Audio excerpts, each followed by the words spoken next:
हमारे main office में जो है एक वो है अपना जोशी जी हैं एक शर्मा जी हैं, एक फलाना है, एक फलाना। हाँ कृष्ण, हाँ। तो ये लोग हैं कि मैंने कहा ये कहा कि हमारे यहाँ टाइटल चेंज नहीं कर देते। टाइटल एक हो तो आपका हाई थाई है ना, अब एक पीढ़ी बाद फिर हो जाता है। हाँ, तो टाइटल चेंज नहीं होता है और वो आप बस आपका रिलीजन चेंज हो जाएगा। गजब है यार। प्रतिष्ठा करते हैं, प्रतिष्ठा होता है, पूजा करते हैं। गंगा जल पवित्र कर रहे थे। आप क्या सोच रहे हैं? अभी नहीं चल रहा है, तो बहुत बड़े स्केल पे चल रहा है। मुसलमानों को तो खाली बदनाम कर रहे किया गया है। क्रिश्चियनिटी है जो फैल रही है। एक्चुअली में जो कन्वर्जन हो रहा है वो तो क्रिश्चियनिटी में हो रहा है। हाँ, यहाँ तो रिवर्स हो रहा है कुछ। हाँ, मुसलमान तो रिवर्स हो रहा है कुछ। क्या हम हिंदू थे, कुछ आ रहे हैं। मुसलमान तो करता भी नहीं है, कन्वर्जन नहीं करता वो, उनमें इतना पैसा नहीं है, उतना वो नहीं है, पावर नहीं। देखिए ना, आजकल हर व्यक्ति की अलग अलग परिस्थितियां हैं। हाँ, किसी को पैसा से होता है, अब किसी को जैसे मेरे जैसे बोलता है कि तो क्रिश्चियन बन जा तो हो जाएगा तेरा ही, मैंने वो तो बना दे क्रिश्चियन। अरे तो प्रभात को डायरेक्ट ही पूछा, मैंने बना दे क्रिश्चियन भाई। सुनो, मैंने प्रभात को पूछा, मैंने प्रभात तुम तो राणा हो, प्रभात राणा देखो सुनो। हाँ नेपाली राणा वहाँ का कलिम्पोंग का। मैंने कहा तुम तो राणा हो यार, तुम क्रिश्चियन कैसे बन गए यार? मेरे दादा जो है उसमें थे, गार्डनर थे, कोठी कहीं पर माली का काम करते थे। तो उन्होंने जो है मेरे दादा को कन्वर्ट कर दिया और सपने दिखाए कि हम तुम्हारे बच्चों को विदेश भेजेंगे पढ़ने के लिए, है ना। और उन देखो मेरे को देख लो, मेरे को इंग्लैंड भेजना पड़ेगा। अब देखो प्रभात को उन्होंने इंग्लैंड भेज दिया, अब और हमारे बच्चे या हम सोच सकते थे ऐसे? तो कौन इस लालच में कौन नहीं बदले पढ़ने के लिए लंबे टाइम। प्रभात जो है इंग्लैंड में पढ़ा हुआ था। हाँ, इंग्लैंड से पढ़ा हुआ था वो, और फ्री एजुकेशन उसको वहां भेजा, तो वो क्यों नहीं कन्वर्ट हो गया? यहाँ रख के मुझे क्या मिल रहा है कि मेरा दादा साला माली था, माली से आज कहाँ पहुंच गए वो, है ना। हो गया, तो वही कह रहा हूं ना कि परिस्थितियां हैं और अपने अपना। दूसरा इंटरेस्ट रहता है। दूसरा एक तो मनी है, ग्रीड, लोभ है, लालच है। दूसरा है इक्वलिटी, सबसे इम्पोर्टेंट बात है, क्योंकि जो सोशल स्टिग्मा हमारे जो निचला जो समुदाय है वो जो महसूस करता है अभी भी, चाहे वो IAS बन गया या उनका स्टेटस कितना ऊपर हो गया, पर वो स्टिग्मा है उनके ऊपर अभी भी। तो वो स्टिग्मा से बचने के लिए लोग उसमें आ जाते हैं। जैसे ऐसे है ना, तुम तो बुद्धिज्म क्यों भला इंडिया में इतना तेजी से क्यों फैला? एक बार तो पूरा भारत बुद्धमय हो गया था। कारण ये था कि बुद्ध ने कहा कि कोई ऊंच नहीं है, कोई नीच नहीं है, कोई जाति नहीं है, कोई जाति नहीं है, कोई महिला नहीं है, कोई पुरुष नहीं है। मतलब उसने शिक्षा के द्वार खोल दिए महिलाओं के लिए। उसने भिक्षु बन सकती महिलाएं भी, वो भी बहुत बिहार में रह सकती हैं, वो भी कर सकती हैं। और दूसरा उसने कहा कि अपनी भाषा में बात करो, पाली भाषा में बात करो, जो उस समय पाली कॉमन लैंग्वेज थी। तो क्योंकि और संस्कृत बहुत कॉम्प्लिकेटेड था। अच्छा, संस्कृत को जो पढ़ने और बोलने का जो अधिकार था वो सवर्णों के पास था, खासकर ब्राह्मणों के पास में था, है ना। तो अब वो भाषा वो बोल भी नहीं पाएंगे, ना सुन पाएंगे, ना उसकी शिक्षा ग्रहण कर पाएंगे। तो लोगों ने कहा कि जब इतना सारा इक्वलिटी है, इतना सब भेदभाव है, और ये कह रहा है कि सब बराबर है, तो लोग क्या है, सब उसके पीछे लाइन लग गई, बुद्ध के पीछे लाइन लग गई। और लोगों ने धड़ाधड़ उसको जमीनें दान देनी शुरू कर दी, उसने बहुत बिहार खड़े कर दिए पूरे भारत में, जहाँ आज भी देखो। और साथ में क्या हुआ कि उसको एक्सपोर्ट भी किया, रिलीजन को एक्सपोर्ट किया। जबकि आपका जो ये अशोक ने अपने लड़की को वहाँ भेजा था, श्रीलंका और साउथ ईस्ट में, म्यांमार, वियतनाम। तो अब ये बुद्ध ने अपने रिलीजन को एक्सपोर्ट किया। जबकि हिंदू तो धर्म जो है वैदिक जो है वो तो बुद्ध से पहले है ना। बुद्ध तो बात तो इस हाथ से 360 में और 340 में महावीर जैन हुए, समकालीन थे दोनों। हाँ थोड़ा 10-20 साल का फर्क था उनमें। और जो महावीर जो जैन धर्म था वो रिस्ट्रिक्टेड हो गया, कारण नॉन वेज के कारण। अच्छा, आपको लड़ाई करनी है तो वो करना है, हल चलाना है, उन्होंने कहा हल भी नहीं चलाना।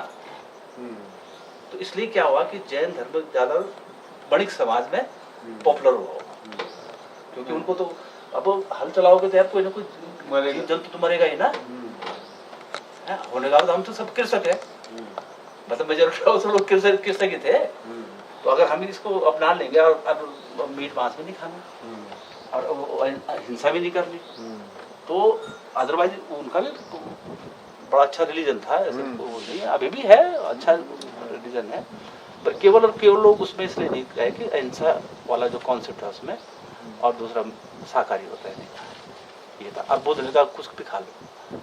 बुद्ध ने ये भी नहीं कहा किसी को कि तुम शाकाहारी हो जाओ, उसने कहा जो मर्जी आपकी आप खा सकते हो। हालांकि उसने कहा कि उससे क्या फर्क अपने लिए मत पड़ा? मारो। हालांकि उसने ये कहा, जरूर कहा कि शाकाहार ज्यादा अच्छा है, शाकाहार सर्वोत्तम है, बाकी आपकी मर्जी है।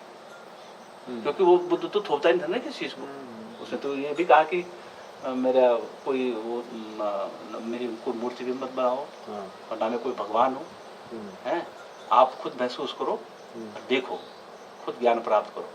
मैंने ज्ञान प्राप्त किया, मैं मुझे अनुभव हुआ, वो मैं कैसे बताऊँ आपको। तो बताते हैं ना कि जब वो उनको ज्ञान प्राप्त हुआ तो उनके चेहरे पर अचानक दिव्य नूर जिसको आते हैं ना, बताते हैं, और चमक गया। शिष्य बैठे होते सामने, तो उनको लगा, बोलिए आप लगता है कि आपको अनुभूति हुई है, विशेष अनुभूति हुई, ज्ञान प्राप्त हुआ है। उसने कहा होता है। तो उस चिल्लों ने कहा कि आप बताइए। कहा कि तो बताने वाली कोई बात ही नहीं, इसको कोई बता ही नहीं सकता, इसको तो कोई बता नहीं सकता कोई, ये तो अनुभव करने वाली बात है ना। मैं क्या बताऊँ आपको, वो तो शब्दों में भी एक्सप्लेन नहीं किया जा सकता। गहरा होता मतलब। हाँ, बहुत गहरा अर्थ है ना। आप खुद करो, आपको दीपो भव, आप खुद करो, आपको भी मिल जाएगा जैसे मेरे को मिला। तो ये बड़ी इंटरेस्टिंग बात है उनकी। तो वो उन्होंने किसी पर कुछ चीज थोपा नहीं, और ना उन्होंने कोई कुछ बताया। बात यह है, एक ने कहा भगवान है, भिक्षा मांगनी सिखाई है, एक ने बोला भगवान है, बता है, दूसरा है भगवान नहीं है, पर नहीं है, नहीं है, तो पता करना, पर पता नहीं। वो बड़ा धार्मिक था। मैं कैसे बताऊं तुझे भगवान है कि नहीं, बड़ा तू क्या समझ पाएगा उससे। नहीं, जो जिसने जो आया कि पुष्टि करना चाह रहा था ना अनंत से, उसने कहा भगवान बड़ा धार्मिक आदमी था। वो आया बुद्ध के पास में, उसने कहा जी मैं आप बड़े विद्वान आदमी हैं, बड़े वो हैं, मैं आपसे पूछना चाहता हूँ भगवान है कि नहीं। तो उसने कहा नहीं। जो नहीं मानता था भगवान, वो गया उसके पास में, कहा कि गुरु जी आप बताइए भगवान है कि नहीं। भगवान है ना, ताकि वो साला ये उसके लिए वो करे, ध्यान करे, वो करे, उसको खोज करे, थॉट प्रोसेस नहीं वो करे, उसको ढूंढ करे। और जिसको अब तो किताब खाली मानता था ना, ज्ञान तो कुछ था नहीं। तो उसने कहा नहीं है, तो उसने कहा मैं पता करके रहूंगा। मैं पता करके रहूंगा कि है। तो वो उस काम में लगा दिया और इसको इस काम में लगा दिया, तो काम में लगा दिया। तो बुद्ध की बड़ी कहानियां हैं, बड़ी हिस्टोरिकल है, गजब बात है। वो तो शंकराचार्य ने खत्म किया बुद्ध को, बुद्धिज्म को खत्म किया। ये जो परिणाम है ना, बहुत बड़ी था। अब देखो ना, नालंदा विश्वविद्यालय दुनिया का पहला आवासीय विद्यालय है। 10,000 छात्र थे जिसमें पढ़ते थे, जिसमें कि 2,000 छात्र विदेशी थे, और छात्र और उसका रेशियो था 20 छात्रों पर 1 टीचर। अच्छा, स्टैंडर्ड जो है आज भी। और कितने एकड़ में, कितने ह्यूज एरिया में फैला हुआ था। अब सोचो 10,000 जो बच्चे वहाँ, और आवासीय हॉस्टल है, प्राचार्य है, सब कुछ है। वो देख वहाँ पर सारे बौद्ध दर्शन से लेकर के उसके है ये अवशेष हैं उसके, तो हाँ, हाँ, दिखता है, अवशेष ही तो उसका बताते architect हैं। दिखता है। हैं? अवशेष ही वो बताते ऐसा हुआ, लेकिन वो खोजा इस कनिंगम ने खोजा, अलेक्जेंडर कनिंगम ने। वो बड़ा भारत जब ब्रिटिश पीरियड में वो सर्वे उसका आर्कियोलॉजिकल इंडिया का डायरेक्टर था, और सबसे पहले उसने सारनाथ खोजा। और सारनाथ कैसे खोजा उसने कि वाराणसी का राजा था चैत सिंह, चैत सिंह के दीवान था जगत सिंह, और राजा ने उसको कहा कि भैया तुम महल बनाओ। तो महल राजाओं के वजह से बनते ही थे। और वो उसका वजीर समझो जो गुजरा होगा, दीवान था उसका, तो वो गया होगा, तो उसको मटेरियल नहीं मिला अच्छा वाला।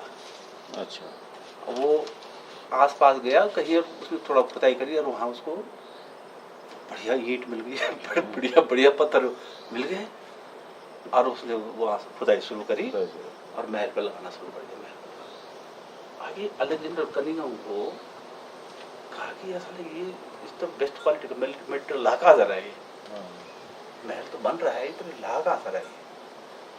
फिर वो उसने कहा तुम ये सब मटेरियल कहाँ से लाए, कहा हम तो वहाँ से खुदाई कर रहे हैं, और वहाँ तो बनी बनाई मिल रही है, और ईंट तो बनाई जाती है ना।